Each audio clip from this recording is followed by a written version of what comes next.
okay?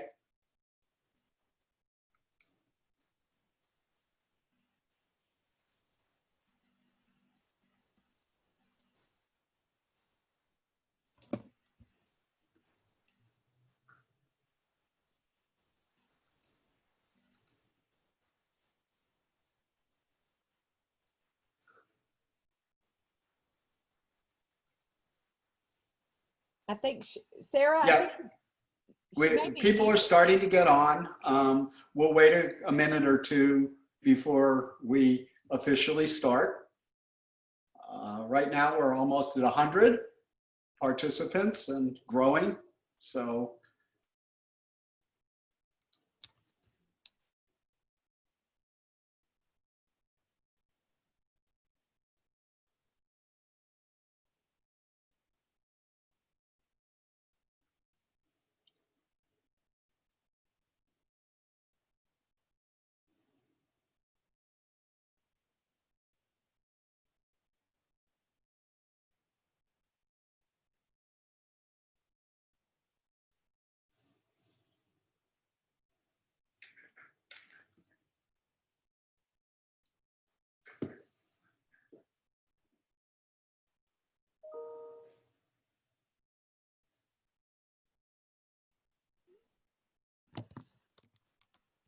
yay, I see 101. yeah, now two. So we'll just wait one more minute and Okay. as more people Sure. join us.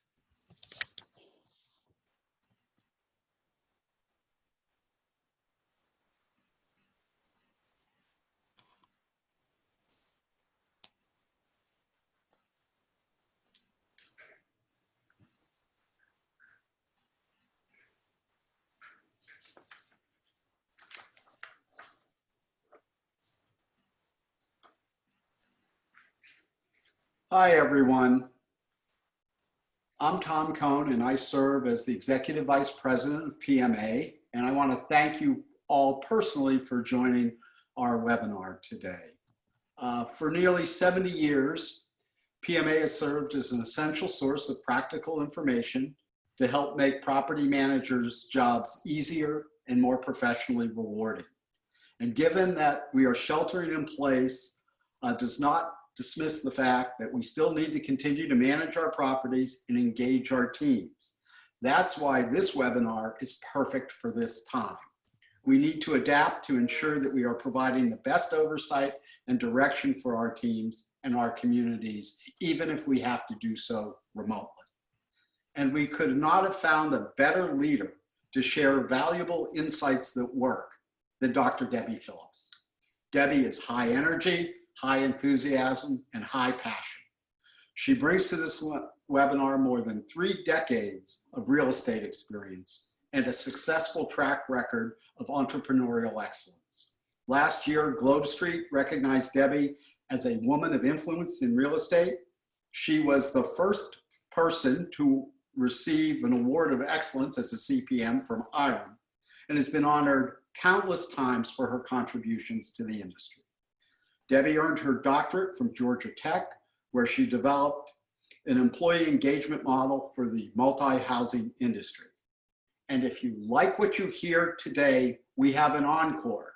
We're going to do this again on May 18th, where Debbie will present a shot of vitamin E, a great team building webinar. And with that, I will turn it over to Debbie and let her go. Well, thank you, Tom, and thank you, Sarah. I am absolutely delighted to be here. If you call my voicemail, I think it says it's a Mindset Monday. It might be a Momentum Monday, but I just want to welcome all of you to the program today. Many of you have probably already been on hundreds of webinars and virtual meetings by now. So please stop me, put your thoughts, your comments in the chat section, and Tom and Sarah will be monitoring those as we go through our presentation this morning. But today is really all about you, and you will know my personality by the end of our program, that I could talk to a blank screen if there wasn't anyone on the program today. But I appreciate you taking your morning to be with me.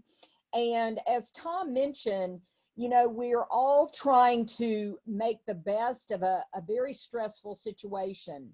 And as it said in the webinar description, you know, owners are wanting reforecast proformas. The residents are definitely sheltering in place. Our teams are experiencing stress because by the end of the day, they've heard from lots of residents, and then they have to turn their attention to their own families. So I wanted to start our presentation this morning by really thinking about three specific areas that I want to just offer some advice and some words of encouragement. And by the way, that's going to be the topic of our webinar on May 18th is vitamin E for encouragement. But I really want us just to quickly look at some habits and rituals for our own personal mastery. I think all of us have grown in extraordinary ways since, you know, the 1st of March. And when we think about engaging others, we really need to think about how we engage with ourselves first.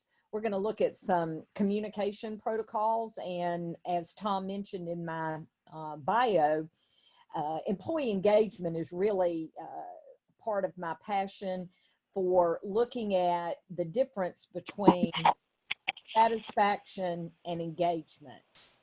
Satisfaction, people can be happy with things, but they're not using any of their discretionary effort. And so we'll go through with that a little bit, but I want us to give up the idea that our virtual meetings or we can't be as effective if we're not face to face.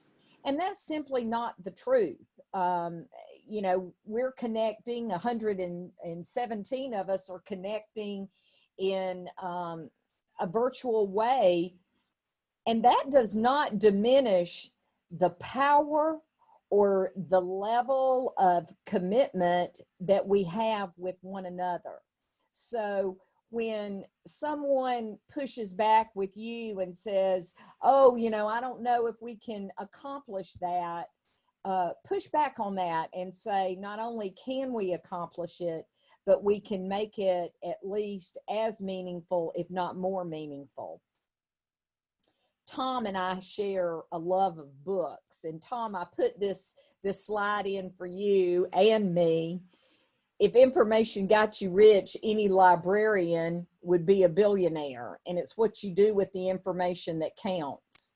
And I think that as we are in COVID overload, there's a reopening guide, you are getting bombarded and your inbox is just being full of information. And I want you, as the great author Peter Senge in The Fifth Discipline, he says, we don't have too little information, we have too much information. And so as leaders, it's so important that we help people know what to pay attention to and what not to. And with that being said, I'm going to share with you one of my very favorite visuals. You probably recognize it from Stephen Covey's book, 7 Habits of Highly Effective People. And I want everyone on this webinar to look at this real quick, because you see on the trust, the higher the trust and the higher the cooperation, you have win-win relationships. And I think that whether we're in face-to-face or whether we're on a virtual webinar and we're in a gazillion time zones, that we must have the fundamentals, the cornerstone of our relationship is based on how much do we want it, and the level of our cooperation and the trust level. So from this standpoint, I think that this should really frame everything that we do. When you are engaging your team, whether it be virtual or face-to-face or one-to-one on the phone, I share this book, and I want every one of you, whether you're on your treadmill or you're, listening to your Audible book or reading a hard copy, this is a phenomenal, fundamental text for making sure that you know what are the critical things that you must be communicating. And I'm gonna give you some best practices shortly about some of that, but I really want you to think about, Greg says, and he's a Stanford professor, and he says that essentialist really exercises the power of choice. See, 118 of you exercise the power of choice. You said, I'm going to put down my to-do list. I'm going to get on the program with Tom and Sarah and Debbie, and I'm going to see what they have to say this morning. And I can tell you that what you're doing for yourself right this minute is going to frame what you do the rest of the week. It can, and it can be very powerful, and it can serve as a catalyst. There's so many of our teams that are just wasting time. And I think a lot of them are highly distracted, and with good reason. But I want us to focus on what is absolutely essential. That's what I love about property management. We're essential. I knew that before COVID. But this is another great book, and it starts with really our own personal habits. And I can tell you that I'm going to give you 3 or 4 books. And Tom, by the way, I've got my copy of The Catalyst in, so I can report on that on May 18th. But James Clear, he makes a comment, and he says, you don't rise to the level of your goals, you fall to the level of your systems and processes. So for all of you that want to engage a virtual team, I want you to set up some protocols. Typically if we were on site, we would have a morning huddle and we would have an afternoon huddle.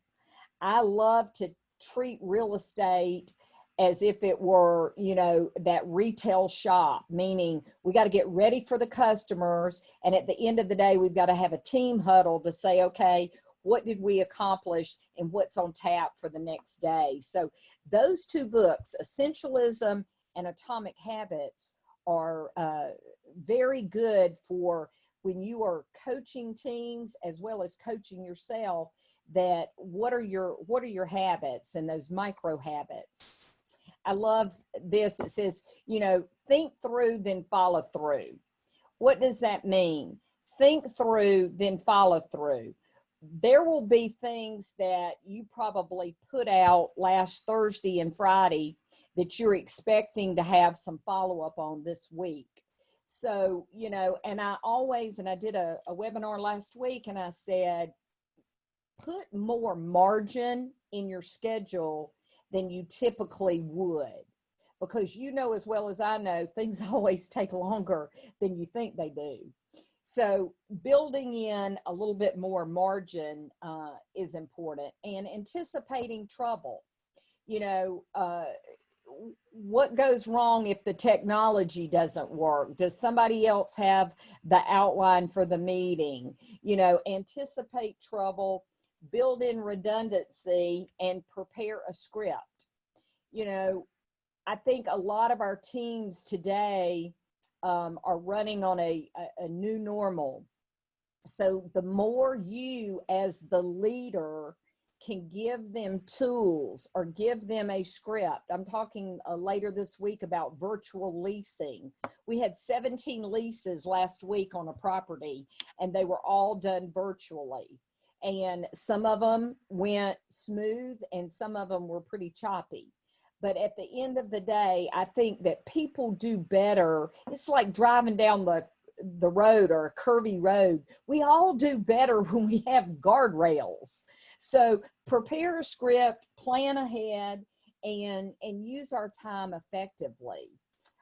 Eugene Greisman, he's a phenomenal author. He was a professor, Georgia Tech. Love this guy. and I just mentioned that morning and afternoon huddle. I'm just giving you some real practical things. And you say, well, I thought we were going to be talking about more virtual. Have a virtual huddle in the morning and have an afternoon huddle. Plan the call before you make it. We have people sheltering in place. We have a lot of employees today that still have young kids at home, aging parents. So you don't want to waste anybody's time. And I tell you, the more respectful you are of somebody's time, the more respectful they will be of you. Meetings, have an agenda, stick to the time frame. We find a lot of times people will try to take you off on a tangent. And, you could always say, hey, I have some time at the end after this call. Let's stay on the call. But really paying attention to those things. And that goes back to, again, building in a little bit more margin, taking notes, and having an action plan. When I was part of a virtual meeting last week, and y'all all know, you've been on conference calls that sometimes you just want to gnash your teeth to powder. But I think allowing people to know what your expectation is and saying, hey, okay, you've got this, I've got that. That great book, The 1 Minute Manager Meets the Monkey, also comes up. One thing that we recommend is, these trite statements like, does everyone agree? Well, on a virtual call, just like if I ask you 118, does everyone agree? Well, you may not even be sure, well, what is she asking that I agree to? So being more specific and elevating small talk to important talk. Again, and I'll just remind us continually, is to create some margin in your schedule. There's things that are cropping up that you may not have a plan for. When you're dealing with your residents and they have emergency service requests, you may have a protocol for that, but it may be something that you haven't addressed yet, and you need some space in your schedule so that you can prepare to, take action in the appropriate way. Sarah, you continue to monitor the comments, and I'll continue to share. I love this. I think a lot of us, we've had to be more fluid in our planning, but I love what Mary Kay Ash says. You don't have to remember everything. And she would always say, the 3 most important things that I must do tomorrow. So this is a great way for you to check in with your virtual teams. And instead of saying something like, well, how are you?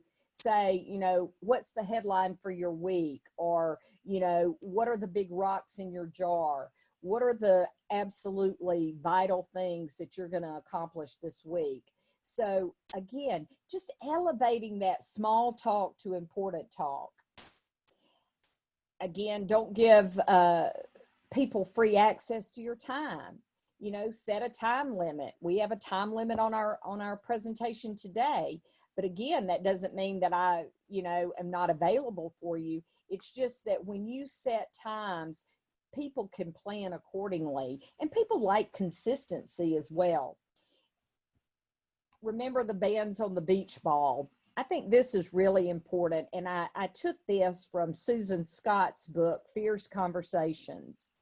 By the way, if y'all need a great communication reference, that is a fantastic book. Kim Scott wrote Radical Candor, and Susan Scott wrote Fierce Conversations. But I think it's important that, particularly now, that you try to engage and you make a conscious effort to hear from the people on your teams that might be quiet. They're the introverts. They're the people that, don't like to be called on, but they also have very good advice and great ideas. So I think it's extremely important that when you're leading these virtual meetings, that you think about not only just the underrepresented, but the people that might have the opposite viewpoint as you do. And we could get into that in conflict resolution. We could take that topic and really expand it. But it's important that you stay on message, whether you're meeting with somebody virtually or face-to-face or one-to-one. And when I think about that, these are 5, and I'm going to send these slides to Tom after the webinar, but I really want you to think about being consistent. Being consistent in the way you send your messages, being consistent in the way you handle your time, being consistent in the manner in which you approach problem solving. Consistency is extremely vital, not just in times of a pandemic, but through effective leadership. I think we've all worked for Jekyll and Hyde at one point in our life, and that is a very disruptive feeling. So be consistent, be professional, and be responsive. Again, building some margin in your time. I don't know about you, but after last week, I think I had Zoom fatigue. That's real. You know, encouraging people to get out from behind their screens. And then it might be great if you have a virtual meeting like we're having this morning, but then have some check-in times with individuals, because there's a lot of people that say, oh, I didn't want to bring that up on the call today. So again, just having some wiggle room in your schedule. Be mindful of your words. You know, I know that we can be afraid, we can be fearful, we can be, you know, out of sync, but let's just focus on solutions. And do we have all the right answers? Absolutely not. Do we know that we're smart and we work in the best industry on the planet? Absolutely. And we can come up with some solutions, and we have plenty of resources to help us with that. But when communicating, whether it be virtual or any other medium, use action steps. I can't overemphasize the importance. When you are communicating with people, go ahead and break it down for them, almost like 1, 2, 3, or at least put things in bullet points. Because today, people are going at warp speed. And I can honestly say that I don't think people read anymore. So just when you are giving guidance, go ahead and break things down into bite-sized pieces. Another thing that I really wanted to cover this morning was about engagement. And I've spent, as Tom mentioned in my bio, I have spent 5.5 years at Georgia Tech looking at engagement, taking a real deep dive in what employee engagement is all about. And I will say to you, and I really want you to, if you're at your desk, write this in your journal. A satisfied employee says, I like my work. An engaged employee says, I love my company. And I know, just talking to Sarah last week in preparation for this call, she was sharing extraordinary things that our teams are doing out on site. And I know for a fact you as a leader have seen the best in your people, and you might have seen the worst in some of them. But I guarantee you, I would bet that, 95% of the people on your teams were really, really stepping up. And there was no way that I was going to have a presentation today with not bringing in and introducing some of the elements of engagement that were specifically for property management. And that's why I was so excited about it. Debbie, yes. Debbie, we've had a request from one of the attendees to repeat the quote about satisfied employees and engaged employees. Oh, I love that person. Here's a big mommy hug. A satisfied employee says, I like my work. An engaged employee says, I love my company. And I want to tell you this, and I want to step back for a minute and tell you that Clifton and the people at Gallup really have defined engagement as an employee that is using discretionary effort. Let me give you two examples of that. Leasing apartments virtually. Somebody's got to have enthusiasm. Somebody's got to really make that resident feel like he or she has already, quote, moved in. And it's more difficult because we know that the richest form of communication is face-to-face. So when that leasing consultant takes his or her own time and says, hey, I'm going to go to 3 vacants and I'm going to, look out the window of those vacants and I'm going to show you what you would be looking at, that's using discretionary effort. That's not just saying, oh, well, we have a 360 panoramic tour.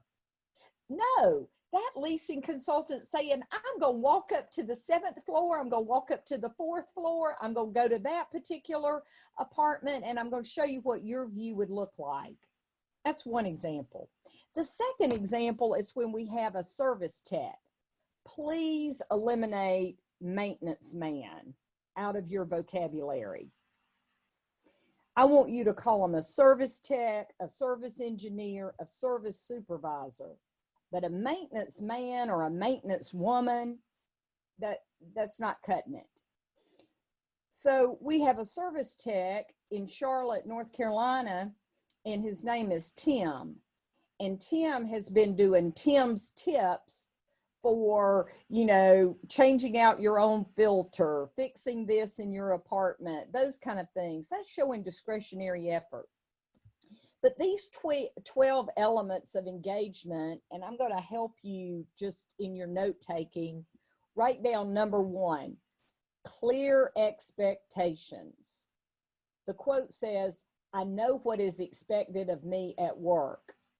Listen, you're the leader. You have to frame the expectations for people. And you say, well, shouldn't they get it? Yes, they can get it. But you want to make sure there's no time, for dilly-dallying, as I say. So number 1, write this in your notes, clear expectations. The second one is I have the materials and equipment I need to do my work right. Now, we know that, we have to have our PPE, we have to have our mask, we have to have our sanitizer, all of that. But it goes beyond that. It's talking about, I've got, access to broadband. I can, and we have a property management company in Florida, and they distributed laptops to all of their senior service team because some of the service guys and ladies did not have enough technology. And the property management company delivered laptops to everybody's house so that they could be set up at work and they could be set up while sheltering at home. So number 2 is I have the materials and equipment I need to do the job right. Number Debbie, 3. Oh, yeah, Debbie, sure. before we move to number 3, we have another question. Perfect. The question is, how can you provide more, quote, discretionary effort without burning out? Well, that's a whole nother seminar. I love it. I absolutely love it. But I'll tell you what, people will put more discretionary effort when they do what's natural to them. See, what I'm doing right now is in my genius zone. It is my natural personality. And I would love for the caller or the person to schedule a call with me, because 9 times out of 10, when people experience stress at work, now I'm not talking about COVID, I'm talking about just day-to-day stress. You know when people aren't swimming in their lane, and you know when people are miserable, because when people come to work and they're miserable, they're not aligned. It's poor job fit. So the reason somebody is not given any discretionary effort is two things. They don't trust their supervisor, or B, they're not in the right lane. They're not doing what their work is. They're not living up to their calling. And this is why we see unscheduled absences. We see, poor attitude. We see conflicts.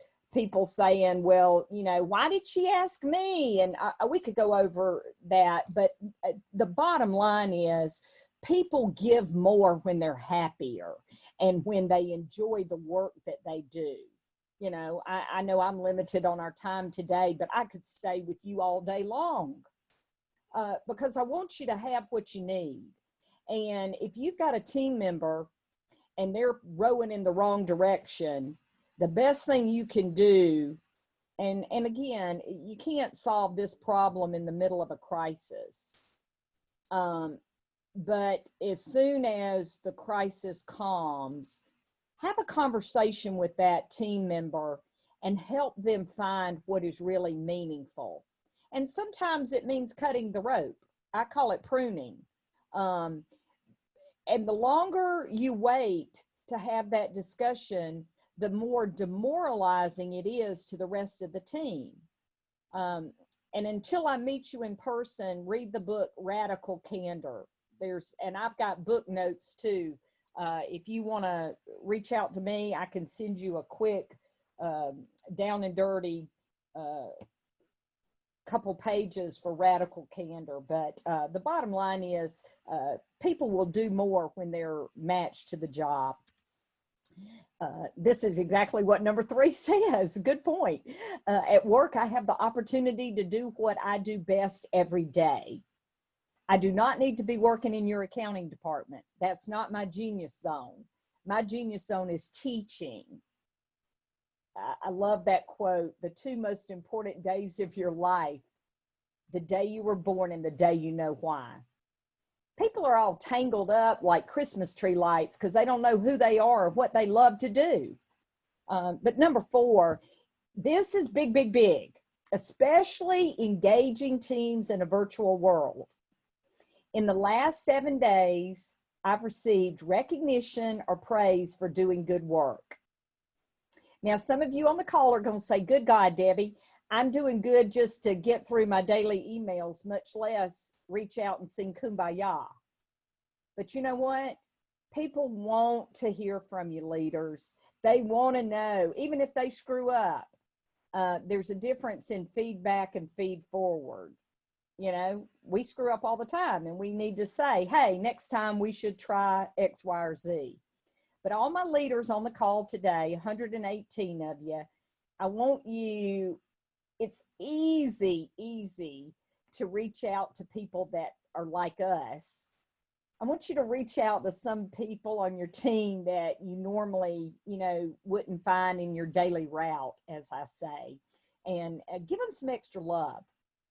Number 5, my supervisor or someone at work seems to care about me as a person. This is an extraordinary time for us to bond with our teams in a way that we've never bonded before. We're on virtual webinars with them. We see their pets. We see their little kids. We hear them. We see their spouses walking in the background. I want to encourage you to use this as a time to really get closer to your people. Because when the dust settles, we all have to perform at a higher level with less resources. That's just going to be inevitable. I don't know too many owners that are going to come and heap a lot of extra funds on us. So I think it's vital, and I'm teaching servant leadership later this week, that we really go deep with our people. The deeper we go, the more they'll appreciate it. Number 6, there's someone at work who encourages my development. This is something that I want to share with you too. There's this fallacy that, everybody can just run amok because it's, there are no rules. And that is so not true. We must have accountability. And I think, and this is another thing, you'll see the true proven, top performers, because again, they'll be checking in with you. The people that you have to go look for and that you've sent 5 emails and you still haven't heard and they've gone dark and you're wondering, are they alive? You have to realize, is that really your tribe? But again, I think that, you need to take turns as a leader checking in with people, because you can have compassion fatigue too. So I think it's important, and let me say something about that before I go to the next screen, and I know we're ending up, but you cannot take care of others if you don't take care of yourself. I'm pretty bright-eyed and bushy-tailed most of the time, but if I had not done my morning routine or gotten radically excited about spending time with you today, I don't think that this call or this presentation could be as engaging. So we have a lot of responsibility as the leader. Number 7, at work, my opinion counts. When you're engaging in a virtual meeting platform, have a way to check in, have a way for people to say, hey, this is what I got out of the meeting, or, just make sure you're checking in more often than you normally would. The mission or purpose of my company makes me feel my job is important. We see this in affordable housing. We see this in senior housing, in the active adult market, in housing in general. And this is something that you're going to be reading more about for Gen Z and Gen Y. Gen Y turns 30 this year. And I want to just say to you that, and this goes back to the person that asked the question about that discretionary effort. If you don't believe in the product, there's no amount of coaching or commissions or, training that will ever make up the difference in somebody that is just not matched to the mission and vision of the company. And this shows up in their actions and certainly in their performance. Number 9 says, my associates or fellow employees are committed to doing quality work. In talking to Sarah last week, I could just see and feel her pride that she had for all of her teams. And, if you knew me more, I could be Deborah Burks in the productivity curve. I wear a lot of scarves too. But, there's not anybody on my team that is not pulling their weight. And I think that that is going to be something that I want you all to encourage.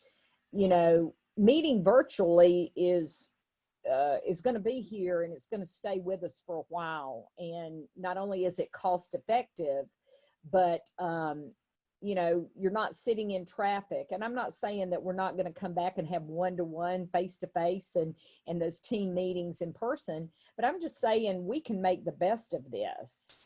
But people want to feel like their associates are doing quality work. Number 10, and I'm almost done, is number 10 is I have a best friend at work.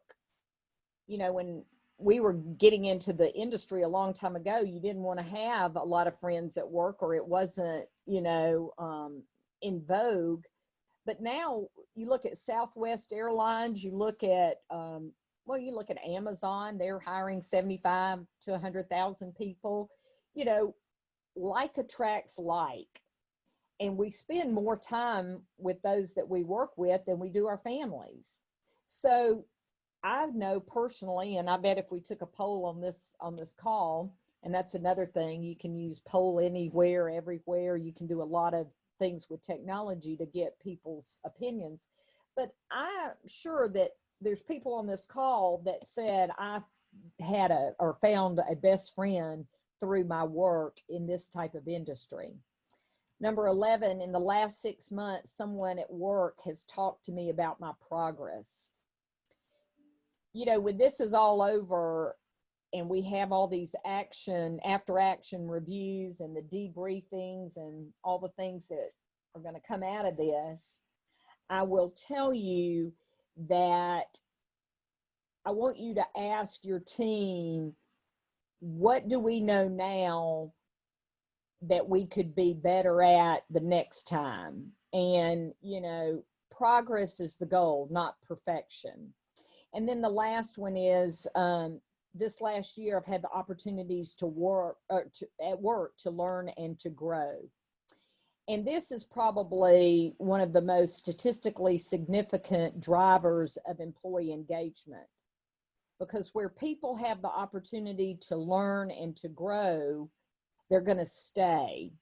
And I want to share with you that these drivers of employee engagement are vital, whether it's in a virtual world or face-to-face. So I hope you've gotten, you know, some great little nuggets. Probably a lot of this you already knew, but I can't think of a better way to reframe our thoughts and get our mindset right for this Monday and every other day that ends in Y. So Tom, thank you for this incredible opportunity. I'm here.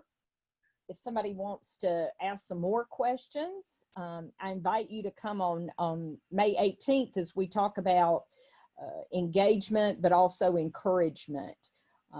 How do we encourage people at a time like this? So Sarah, Tom, are there any other closing remarks? I would just like to thank you, Debbie, for an outstanding presentation.